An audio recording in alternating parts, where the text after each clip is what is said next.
சைவ சமயத்தோட முழுமுதற் கடவுளாக போற்றப்படுபவர் சிவபெருமான்.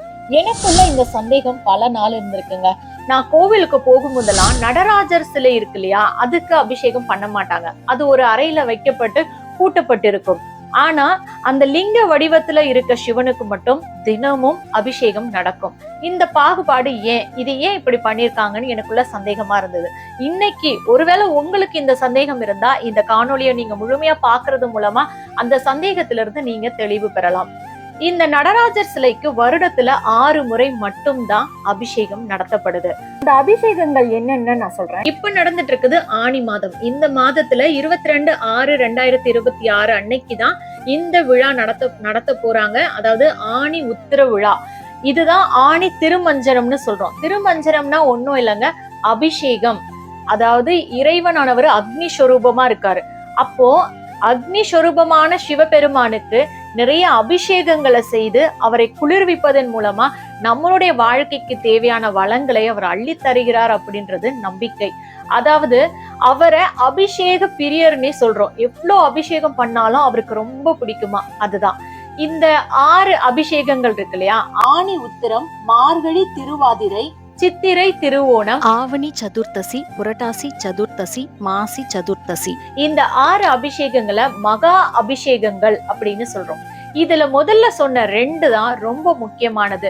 ஏன்னா இந்த 2 அபிஷேகங்கள் அதிகாலையில பிரம்ம முகூர்த்தத்துல நடத்தப்படுறதுனால இந்த 2மே ரொம்ப சிறப்பு வாய்ந்தது.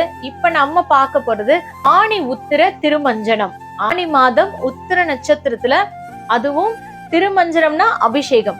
ஆனி மாதம் உத்திர நட்சத்திரத்துல செய்யக்கூடிய அபிஷேகம், பிரம்ம முகூர்த்தத்துல செய்யக்கூடிய அபிஷேகம் சிதம்பரத்துல வெகு விமர்சையா கொண்டாடப்படுது. இது 10 நாள் திருவிழாவை கொண்டாடப்படுது. அதுக்கான பத்திரிக்கை எனக்கு வந்திருக்கு பாருங்க. இது அந்த கோவில்ல இருந்து அனுப்பியிருக்காங்க. ஒவ்வொரு நாளும் என்ன செய்ய போறாங்க அப்படின்றத ரொம்ப அழகா இதுல தெளிவா கொடுத்திருக்காங்க. இது ஆரம்பிச்ச தேதி 10 நாளுக்கான விவரங்களை இங்க கொடுத்திருக்காங்க. 13/6/2026 அன்னைக்கு இந்த விழா தொடங்குது. காலையில கொடியேற்றத்தோட தொடங்குது. அதுல இருந்து என்னென்னலாம் செய்வோம் அப்படின்றத. 2வது நாள் வெள்ளி சந்திர பிறரை வாகன காட்சி கொடுக்கிறாரு சாமி. எல்லாரும் வெளியே சாமி காட்சி கொடுக்கறதான் நமக்கு இதுல சொல்லியிருக்காங்க. ஒவ்வொரு நாளும் என்னென்ன பண்ண போறாங்க அப்படின்றத கொடுத்திருக்காங்க. ஆனா இதுல முக்கியமான நாள் 22/6/2026 தான். இது அதிகாலை 2 மணி சொல்லியிருக்காங்க பாருங்க. 2 மணிக்கே பூஜை ஆரம்பிக்குது. 2 மணி முதல் 6 மணி வரை கிட்டத்தட்ட 4 மணி நேரம் அபிஷேகம் பண்ணுவாங்க. இது எவ்வளவு பெரிய விஷயம் பாருங்களேன்.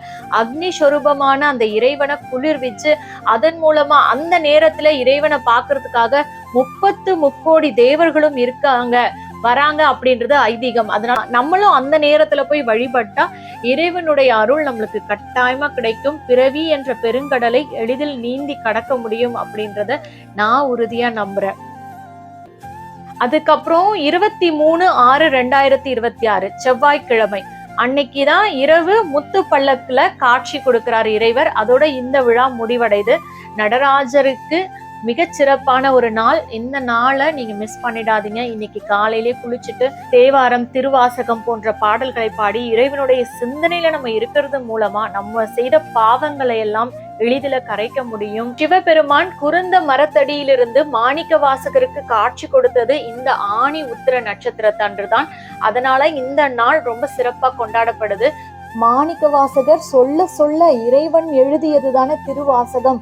அதை சிறப்பிக்கும் வகையில தான் இந்த ஆனி உத்திர திருமஞ்சன விழா கொண்டாடப்படுது. இதை நம்ம எல்லாரும் இந்த நாள்ல இறைவனை பிரார்த்தனை பண்ணி அவருடைய சிந்தனையில நம்ம இருக்கிறதுக்கு இந்த நாளை பயன்படுத்திக்கணும் அப்படின்றதான் இந்த அடியோனுடைய வேண்டுகோள். நீங்க கண்டிப்பா கவலைப்படாதீங்க. அனைவராலும் அந்த சிதம்பரத்துக்கு சென்று அங்க இருக்கக்கூடிய நடராஜருக்கு நடைபெறக்கூடிய அபிஷேகங்களை பார்த்து வழிபட முடியலனாலும் அருகில் இருக்கக்கூடிய சிவ ஆலயங்களுக்கு சென்று அங்க இருக்கக்கூடிய நடராஜருக்கு நடைபெறக்கூடிய அபிஷேகங்களை பார்த்து அதன் மூலம் அவருடைய அருளை நம்ம பெறணும் அப்படின்றதுக்காக தான் இந்த சின்ன பதிவை நான் உங்களுக்காக பதிவிட்டிருக்கேன். இந்த மாதிரி நல்ல நாட்கள்ல நம்ம கோவில்ல போய் இந்த அபிஷேகங்கள் எல்லாம் பார்க்கறதுனால நம்ம வாழ்க்கையில நல்ல வளம் பெறுவோம், செல்வம் சேரும், திருமண தடை இருந்தா நீங்கும், பிரிந்தவர்கள் சேர்வார்கள், உடல் ஆரோக்கியம் கிடைக்கும். நீங்க என்ன நினைச்சிட்டு மனசுல போறீங்களோ அந்த செல்வம், அந்த வளம் உங்களுக்கு அப்படியே கிடைக்கும் அப்படின்ற நம்பிக்கையோட இந்த காணொலியை இதோட நான் முடிச்சுக்கிறேன்.